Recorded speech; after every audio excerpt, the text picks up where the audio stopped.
Tad esam gaisā, varam sākt.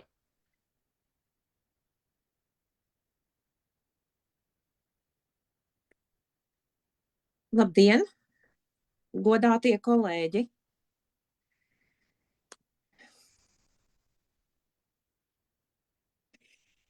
Šodien, februāra mēnesī, mēs, sieviešu sadarbības tīkla pārstāvis, vēlamies runāt par karu un par to, kā nokļūt tuvāk mieram.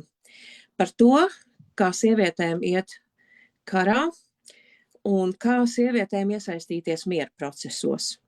Un šodien mūsu tālākā nodarbība notiks angļu valodā, tāpēc es pāriešu uz angļu valodu. Šīs lekcijas ieraksts tiks arī pārtulkots latviešu valodā un tiks dots pieejams jums visiem. And now I'm switching to English. Dear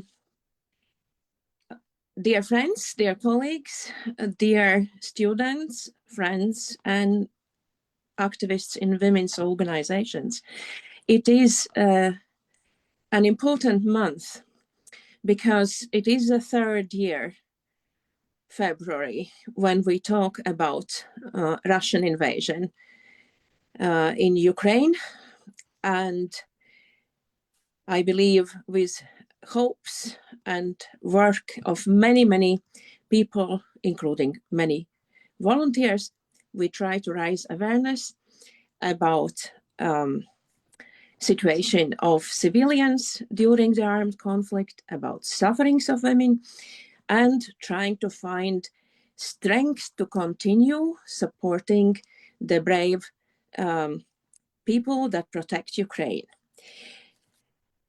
For this month, we have prepared during all long 2 years' time quite an impressive event. It is an exhibition, and I'm not going to introduce it myself. I will give the floor to our dear colleague, friend, and curator of art exhibitions, our esteemed Miss Candy Choi. And Candy represents one of the continents. She comes from Asia. And today and this month we talk about Asia and we talk about Europe. So our second speaker will be Professor Richard Pietrovich, who represents Europe. So I am not going to keep you long. So Ms. Choi, the floor is yours. Please introduce your amazing work that is represented now in a gallery of Union of Latvian Artists. Good afternoon, everybody. Thank you very much for having me. I'm very honored to be invited to be here. And I'm very grateful that INET has organized this amazing lecture. I think it's very needed to discuss this topic. So I am the curator of the exhibition that we're currently exhibiting in the Latvian Artists Union, and it's titled Breath. The exhibition has the word breath in 3 different languages, in English, English or Latvian, and Ukrainian and Korean. So the exhibition itself is a collection of images and sounds of Korean and Ukrainian female victims of war. It is a dual exhibition of 2 photographers, one based in Asia who used to live in Korea, and he's Japanese, and he's called Yajima Sukasa. The second one is a local Latvian photographer called Andres Strokins. In the exhibition, there are 10 large-scale portraits of the women, each with their own voice recordings going with it. So the concept of the exhibition aims to bring out the story of the victims of war. First of all, is to put the attention on women, because perhaps this is not talked about enough. Second is to give each one of the victims back their own names and identities and life stories. Because very often when we talk about war and big-scale situations, we dehumanize war victims in a sense that they become a faceless collective identity. This exhibition wants to exactly change that and to reflect that despite the difference in space and time, the plight that women face when it comes to wars is the same, whether it's Second World War a long time ago or right now in the 21st century in East Asia or Eastern Europe. There's something common in there. This exhibition that we're creating exactly wants to bring that out, and we hope that by having an audience being in touch with like each of the victims, by seeing their emotions that are reflected in the exhibition and hearing them telling their life stories of how they escaped war, how they saw the war broke out, and how they survived all the songs, I hope that will give our audience and visitors some insight into this topic and maybe a moment of reflection. Yeah, I will keep this short. I don't intend to hold you up for too long, but if you're interested, you're most welcome to come to our exhibition and see it for yourself. It is in the Latvian Artists Union in Riga until the 28th of February. Thank you. Dear Candy, thank you so much. You have done amazing, amazing work representing women's images to our reflection. Indeed, I personally still feel goosebumps hearing the stories, hearing the songs, seeing the portraits. So indeed, everyone is welcome to Union of Artists Gallery. And I also would like to say that we are very pleased that Latvian selection of art events for school pupils to attend, Skola Soma has been accepting our offer, and it can be used also for teaching students in schools. So, but now I would like to give the floor to Professor Richard Pietrovich. He is a professor in Aberystwyth University, but we are very, very glad that he has been honoring us with advising on international humanitarian law and on trafficking in human beings. So, Professor, please tell us today in your presentation, why is it so that we cannot protect civilians even now in 21st century? Why women and children and elderly are suffering still? Why women often are used as tools for war? So I hope you will, in your presentation, address these issues, and we might have some questions after it. So, floor is yours. Thank you very much, and thank you for inviting me to speak this afternoon. I'm very pleased to do so. I've read about the exhibition, which I will call by its English name, Breath, and it looks very interesting to me, and it deals with issues that I have been dealing with as a lawyer since I was actually an undergraduate student at university. In other words, international humanitarian law, or the protection of human rights during armed conflict, or as you might have just put it, the non-protection of human rights during armed conflict. And I've been teaching this subject for quite a long time here and in Australia, but also I've been teaching it with the Latvian Red Cross in Latvia in the past. So I have a fair bit of experience in the area, although I'm glad to say I have no experience of war whatsoever. And this, of course, takes place 3 years since Russia invaded Ukraine. And that is a conflict which is very much in the news in Europe, and indeed very much so since yesterday, when it appears that the Americans and the Russians might be trying to do a deal at Ukraine's expense, much as they did with regard to Poland and other East European countries in 1945 at Yalta.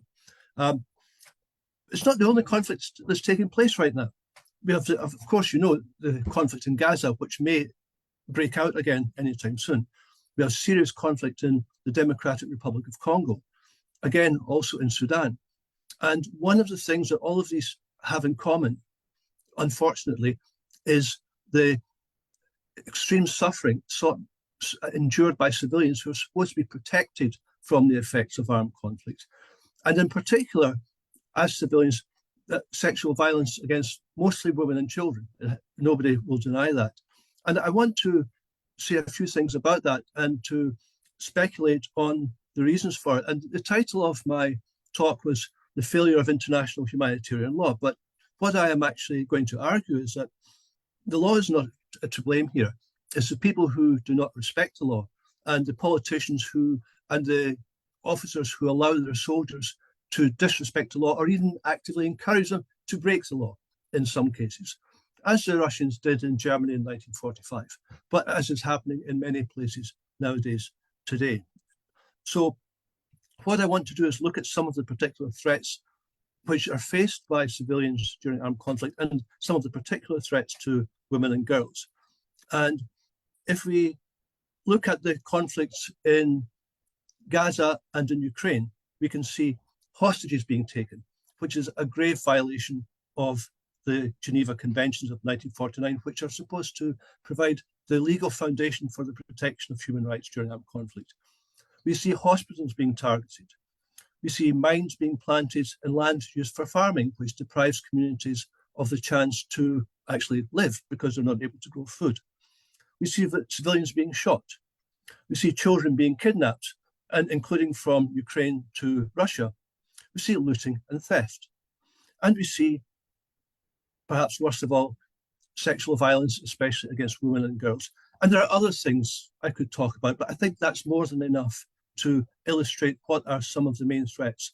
And what we must remember is that in an armed conflict, some people are allowed to kill other people. Soldiers are allowed to kill other soldiers as long as they're not surrendering. They are not allowed to attack civilians of any kind. That is something which unfortunately is forgotten. So all of these examples I gave are significant and serious violations of international humanitarian law. In particular, the duty to distinguish between civilians and combatants on the one hand, and between civilian objects and military objectives on the other hand. In other words, it's legitimate to target, for example, a barracks where soldiers are living.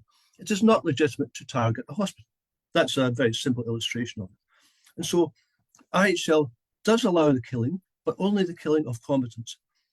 It also allows suffering, but as long as it is not excessive, because what you have to understand is when IHL was first, when modern IHL was first established around about 1870, about 150 years ago, it was in direct response to a conflict at the time. And its aim was not to stop war, but to minimize suffering during war. And at that time, most of the suffering was of the sick and wounded on the battlefield, not so much of civilians as it is nowadays. And that's where it comes from originally. Of course, we have moved on a long time since then. And we have in particular the Fourth Geneva Convention of 1949, which sets out some of the protections that I have just been describing. So we have serious or grave breaches of international humanitarian law. And that's why, as I said at the beginning, some people have argued that IHL has failed. And that's something which I will explain why I disagree with it. The violations are because of the attacks on the civilians and because of the sexual violence committed against women and girls during war. So what is my message? International humanitarian law has not failed. International law has not failed. Law has not failed. And at risk of sounding flippant, and this is what I tell my students, I ask any of them, have they ever exceeded the speed limit when driving their car, and some hands will go up? I say, so you're a criminal. Does that mean that law has failed? Of course not. But that's a flippant example. But even outside the sphere of warfare, we find people unfortunately being murdered. And that does not mean that the law has failed. Most countries, including Latvia, have strong laws which protect human life from being attacked. So the issue, to my view, is not the law. There are plenty of clear, explicit rules in IHL which say you must not target civilians, which say women and girls, and men and boys, but women and girls must not be subjected to sexual violence. It's a war crime, and it can be a crime against humanity. It is specifically included in the statutes of the International Criminal Court, so which is not universally accepted, but widely accepted, at least in Europe and some other places. So we can say, without going into much detail, that IHL clearly prohibits attacks on civilians, and it clearly prohibits sexual violence. It couldn't be more clear. Rape and murder, as I said, can be war crimes, can be crimes against humanity, they can even be genocide, which was argued during the conflict in Bosnia and Herzegovina, where women from one ethnic group, principally Bosnian Muslims, were raped as an attempt to get them pregnant, where the fathers were from another ethnic group. That was also genocide. Now, so why do these things happen if the law is clear enough? They happen because it doesn't matter how clear the law is, some people will break the law. Some people will steal from shops. Some people will drive too fast. Some people will kill. And if we're fortunate, they may be caught, they may be tried, they may be convicted, they may be penalized.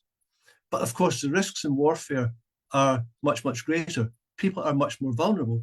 If you're in a territory that is being occupied by foreign armed forces, such as Russia is occupying Ukraine, or in a civil war where territory is being occupied, such as in Sudan, you are at extreme risk.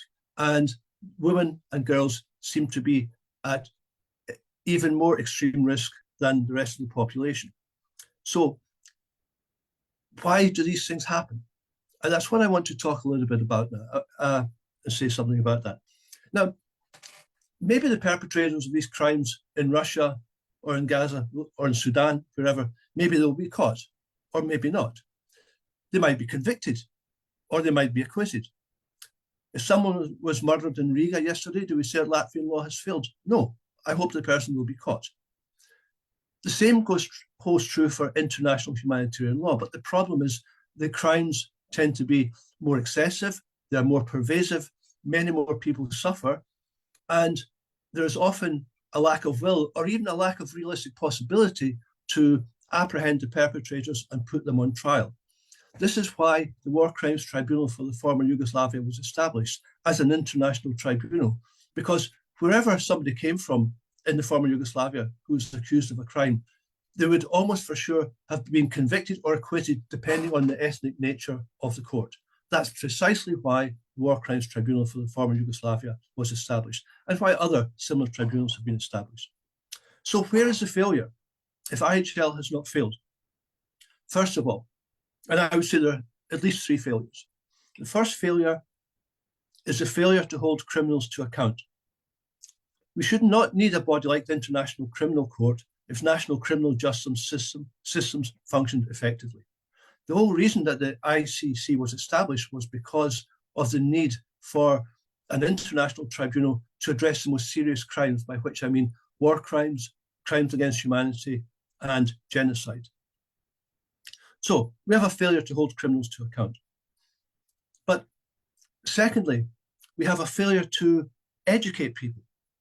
And by that, I mean not only soldiers, but everybody, about their protective duties under IHL. The Geneva Conventions of 1949, which were adopted specifically to protect human rights during armed conflict, actually create a legal obligation for countries to disseminate knowledge about IHL in the local populations.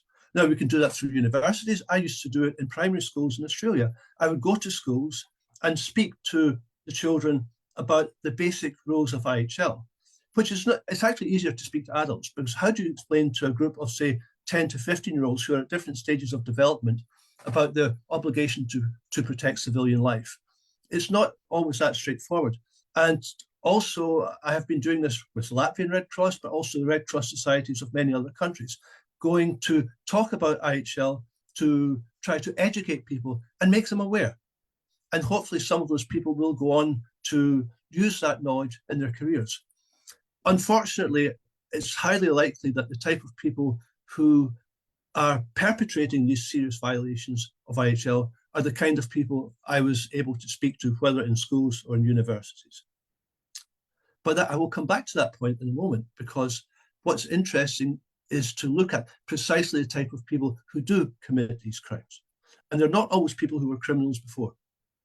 And the third failure, in my view, is a failure to instill respect for IHL's fundamental protective purposes, that civilians should be humanely treated and their lives should be respected, and they should not be subjected to violence. So why then are civilians attacked when the law is perfectly clear? Why are women and girls subjected to sexual violence when the law is perfectly clear? Would the perpetrators commit such acts in time of peace? Some would probably, but some I'm pretty sure wouldn't. I've read some of the cases before the War Crimes Tribunal for the former Yugoslavia, and some of the people who were accused were people who before the war were not criminals. They were teachers or police officers or doing any other civilian occupation. And yet somehow when the war started, they committed some of the most serious offences which you would be aware of, including mass rape and murder. Why did they do this? Some of them did this to people who used to be their neighbours. Some of them did it to people who used to be their colleagues. I have read the evidence. And they would not have done this in time of peace. So why did they do it? It cannot be ignorance, because even if you do not know about IHL, most people are very conscious that it is wrong to kill. Most people are perfectly aware from a relatively young age that you are not supposed to be committing sexual violence against women and girls, or men, but we know it's mostly women and girls. You don't really need to be very, very well educated to understand that. You do need to have some sort of moral compass, which I think is much more important. So again, I'm suggesting to you that the law is not the problem here. The problem is the societies in which these people have been brought up, and sometimes probably also the families in which they've been brought up. Because what parents would bring their children up to believe when they're adults, whether they're in the army or not, that it's okay, that it's legitimate or permissible to kill a civilian or to rape somebody? It does not make sense. And from a legal point of view, it cannot be justified, and it is not justified. So what I'm suggesting to you is that some people do these things because they just think they can, and because they think they will not be held to account. This is one of the big problems in Bosnia and Herzegovina. It may well be a problem in Russia. People are doing these things which they might not do in time of peace because they believe these people are at their mercy and they can get away with it, and they want to exploit the situation. And by the way, when I say that these people, I'm talking about Russians, I do not think only Russians are capable of committing these crimes. I think it could happen to just about any country. And I'm in the UK just now, and UK was one of the few countries in Europe not occupied by the USSR or Germany during World War II. And some people say here, well, the UK would never have got involved in the genocide of the Jews. And I disagree with that. You never know how people will behave when they're under pressure, either because they can or because they're scared. And I believe that if the UK had been occupied, what would have happened with the Jewish people here? A small minority would have actively resisted. A minority would have actively collaborated. And most of us would have turned our backs and looked the other way and pretended not to see it happen, which is what happened, I think, in most European countries. And I don't think the British are any better. And actually, I'm not sure that the Russians are any worse either, but I have serious concerns about a government or a military control in Russia that allows these crimes to take place, where the Russian leaders even denied that there's an armed conflict taking place, but there's only a so-called special operation, which, and I could use a lot of English words to describe that, but none of them is polite, so I'm not going to. So that is the problem. People think they can get away with it, but what brought them to be in that state, in that condition in the first place? Why did they think they would do that? I'm going to come back to that in a couple of minutes with a very graphic example, which was told to me by a colleague who worked for the International Committee of the Red Cross in Sierra Leone during the war there. But let's come back briefly to Bosnia and Herzegovina, because we've seen the trials since then. The war is still going on in Ukraine. There might be some trials afterwards, who knows? But we have seen what happened with the trials that took place at the War Crimes Tribunal for the former Yugoslavia. So we know that people who were previously neighbours tortured and raped their victims. People who were previously colleagues tortured and raped their victims. And people who had not committed those offences before the war did so during the war. And although they knew it was illegal, why did they do it? Well, I've already said that, but I want to summarise it because I've got a few more minutes, and I've told if it take too long, I'll be cut off and banned from the internet for a very long time. So I'm not doing a Fidel Castro on you. So why do people do these things? As I said, and this is my main message, it is not a failure of international humanitarian law. It is not a failure of international law, and it's not a failure, wasn't a failure of Bosnian law. All of these legal systems criminalized torture and rape and murder and taking of hostages. People did not need to know about IHL to know that torture and murder and rape are wrong. It's a fallacy to pretend that you need to know the law on these things. People do not need to be lawyers to know that torture and murder and rape are wrong and illegal. So I start to wonder, some of those people maybe were brought up normally and became, for some reason, their environments turned them into the types of criminals that we have been speaking about just now. Some of them, I suspect, were brought up in homes where they were not given a proper moral compass. And I will come back to that with a very graphic example of that in a moment. So, of course, but some people will become criminals in time of peace, even if they have been brought up by responsible parents. But in times of conflict, criminals are given more opportunities to take advantage of the people who are vulnerable. In other words, the civilians in occupied territory, whether it's a civil war or whether it's a war in Ukraine. They have many more opportunities to take advantage, and unfortunately, they take advantage by committing serious offences against the most vulnerable people. But then again, so might some people who were not criminals before. So this is more about criminology, in my view, than about law. It's about understanding why people do this and how we can stop them. And one of the ways, in my view, is that people are better educated about this. And by education, I don't just mean knowledge, I mean being brought up with a proper moral compass as well. Because you could know everything about international humanitarian law and still happily go around violating. That is simply not an issue. So, soldiers occupying a foreign territory, also in civil wars, they may loot property. Guards may abuse prisoners, including sexual abuse.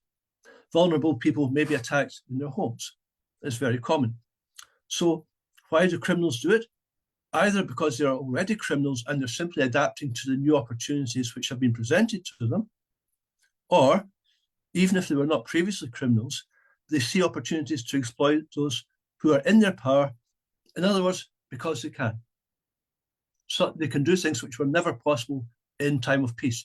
Just like people on a more or less serious basis may operate in the black market. So the real question for me is not about the adequacy of international humanitarian law. It's about why do people commit such grievous crimes in the first place, which I've been trying to explain to you. And I want to finish by mentioning something that happened during the very bitter and vicious war in Sierra Leone, which finished about 15 years ago. A lot of child soldiers were being used in this conflict. And one of the reasons that armed groups will take on child soldiers is because they're easier to manipulate. They're easier to train they're easier to brainwash. They drug them up and they don't have a fully developed moral compass. And that is why children were going around, amongst other things, cutting off people's limbs or their hands, committing the most serious offences. And a colleague of mine from the International Committee of the Red Cross in Geneva was working in Sierra Leone at the time, trying to reduce or minimize the harm that was caused. And he managed to arrange a meeting with a local warlord whose soldiers were going around committing some of these terrible offences. And the purpose of his meeting was to try to persuade this warlord to tell him some basic concepts of IHL and try to persuade him to respect it, like don't attack civilians, the most basic of all. The problem was, when he actually got to the meeting, the warlord was a 15-year-old who was high on drugs, who wanted to talk about skateboarding. He'd never heard of Geneva, let alone the Geneva Conventions. So how do you start to persuade somebody in that situation who may himself have been a victim of very serious violence when he was younger? How do you even start to persuade somebody like that about the need or the desirability of respecting civilians, whether it's all civilians or whether it's protecting women against sexual violence, which was also extremely prevalent in the conflict in Sierra Leone. And sometimes it's just impossible. So it is not the law that has failed. It is the societies which have failed to, and sometimes the families, which have failed to instill proper respect for those values. And I think in that sense, Russia is partly to blame for that today as well, because of its actions in Ukraine. Not just for launching the invasion. I'm not talking about legality of going to war. I'm talking about the way it has behaved in conducting that war, which is what IHL is about. So thank you for listening to me. My main message is don't blame IHL, blame the people. And that concludes what I have to say, but thank you for letting me speak this afternoon.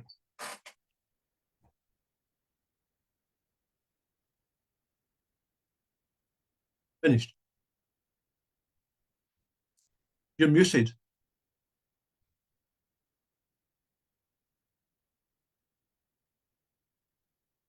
We don't hear you. Yes, finally.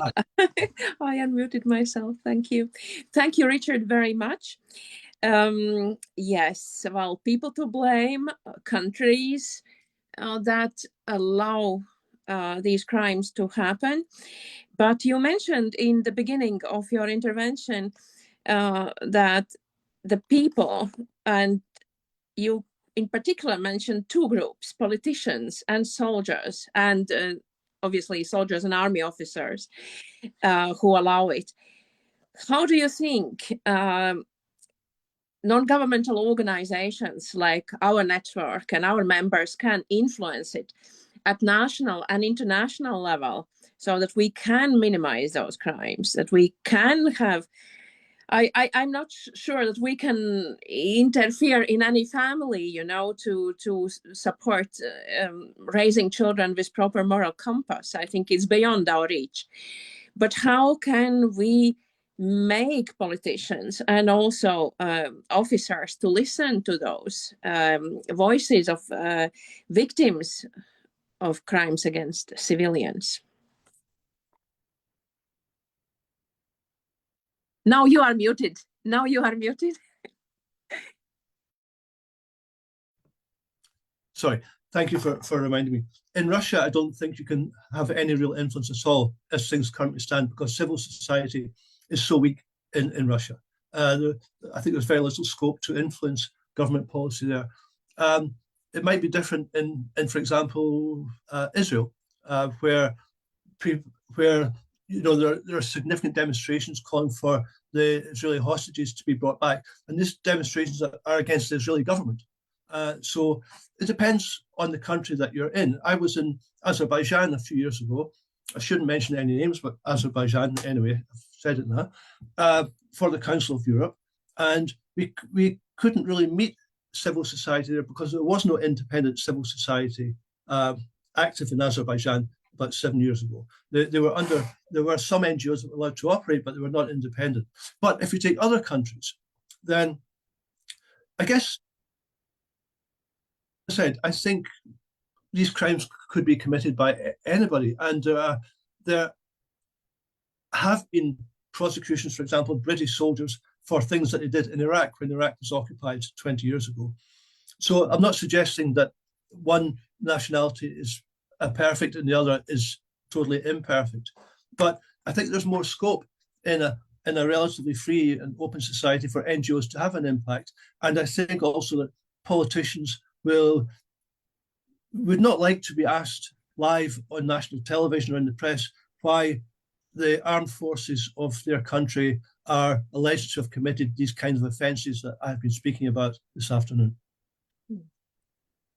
Yeah, thank you. We also know that United Nations have agreed on resolution number 1325, engaging women and protecting women and so on. But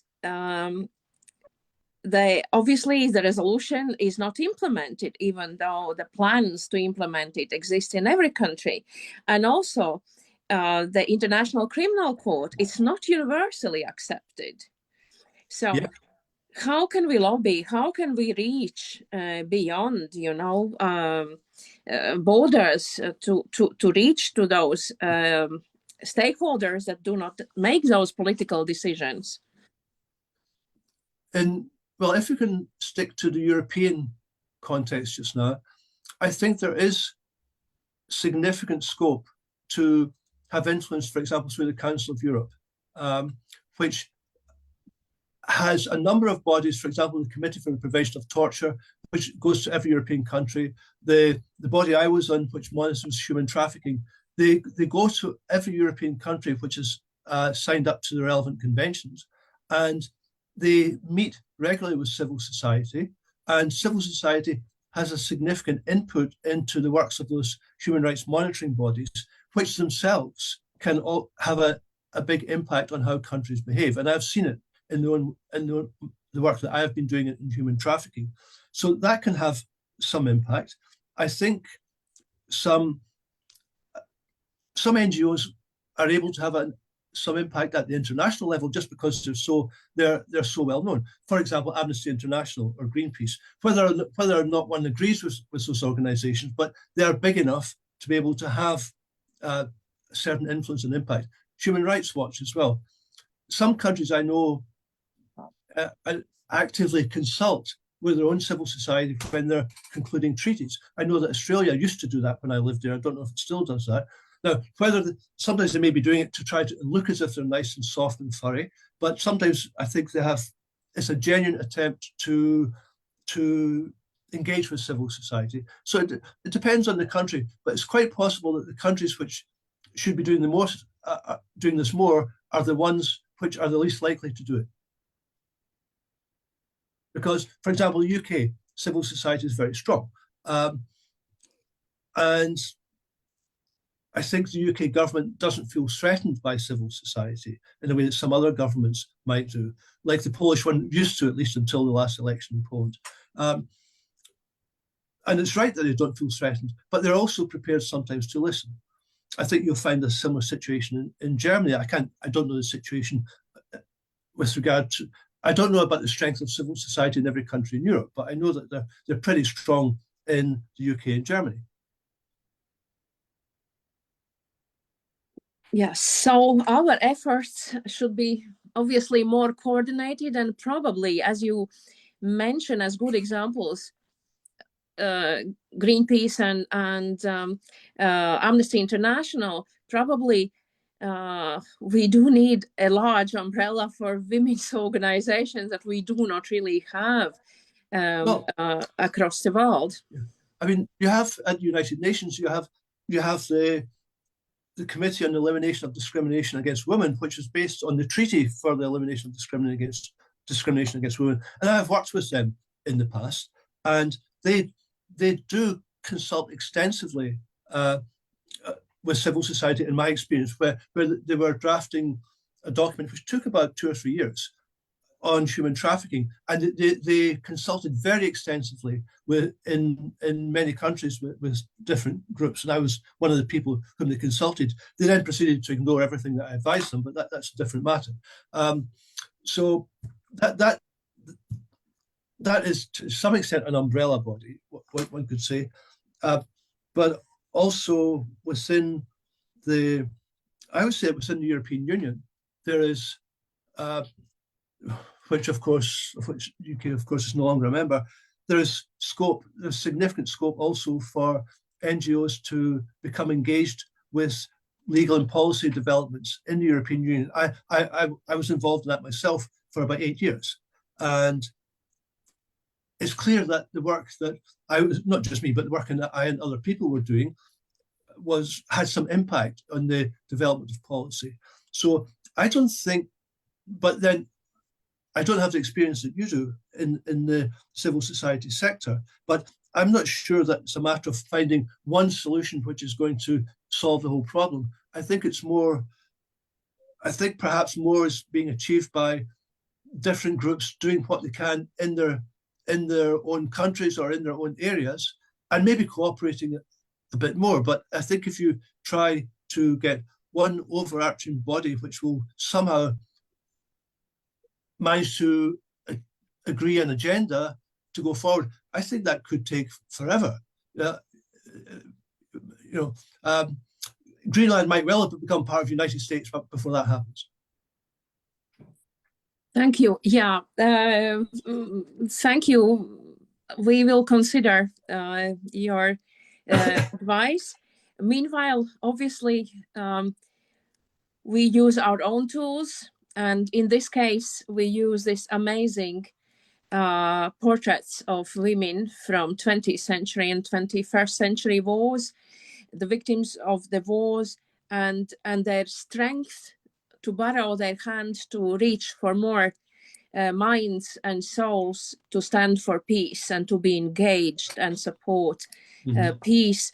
And for me, I believe the most significant challenge currently is the diversity and a number of different reports and news that are telling us, oh, Russia can invade Europe in 5 years, or Russia can invade Baltics in 3 years. And for me, the concept of peace and war never again in Europe, you know, after the Second World War, I think it's very, very important. So how we can come back closer to it? Do you feel that people are ready for it, or do you feel that at least in international law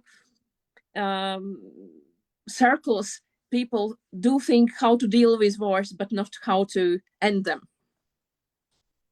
We've had quite a number of wars in Europe since 1945. I'm thinking of Hungary in 1956, arguably Czechoslovakia in 1968, Yugoslavia, obviously, and we had a war in Moldova in 1991, which has still not been, well, the fighting is no longer happening, but the issue has still not been settled. We've had wars between Azerbaijan and Armenia very recently. So also, of course, in the former Soviet Union. I think that people are really scared of, and legitimately scared of, an armed conflict. I would say, for me, the problem, and I think Germany has a lot deserves a lot of the blame for this. I think that West European countries are not prepared to spend enough money on defense, which would be sufficient to deter an aggressor, and by an aggressor, I mean Russia. I do not see any other seriously potential aggressor in Europe except Russia. If Albania wants to attack the UK, I think we're ready, but that's not going to happen. And it's the one thing I've heard Donald Trump say, with which I agreed immediately. And he said to when he was president last time, that European countries were not doing enough to pay for their own defense. And I think amongst European countries, the only ones which are really paying about the required amount are Poland and maybe the UK. And I think even the UK isn't there. And so I think that we, by which I mean NATO countries, European NATO countries, need to be prepared to spend a lot more. And I think Germany is very much to blame for persistently underfunding its military. And Germany is the biggest economy in Europe. It really has no excuse. And Germany also likes to get into bed with Russia. That's why they had these oil pipelines, which are no longer operating on the Baltic Sea. They didn't want them to go through Poland because the Poles would be able to control it. And Germany, and I've spent a lot of time in Germany. I like Germany very much, but we know that Germany and Russia have got form. They have collaborated very effectively in the past, from 1939 to about 1941, at the expense of Poland and Latvia and Estonia and Lithuania and all the other countries that you know about. So I think Germany needs to stop pretending that Russia is a big cuddly country, and needs to start paying a bit more, as do all the other European countries. That, I think, would be the most effective thing to do to deter aggression by Russia. I'm not scared of Albania. Thank you, Richard. So here probably we will end our today's talk. I would like to remind to everybody that exhibition Breath is available for seeing till 28th February. And each Saturday at 1 o'clock, we have master classes, the workshops, creative workshops with Ukrainian artists. And also on February 27th at 6 o'clock, we will have a concert of Ukrainian women's ensemble Dievčata. So thank you very much for your contributions, Candy. Thank you very much, Richard. And see you soon. And let's work still so persistently, and let's educate everybody where we can and we are able to. Thank you. Thank you. Bye-bye, everyone. Bye-bye.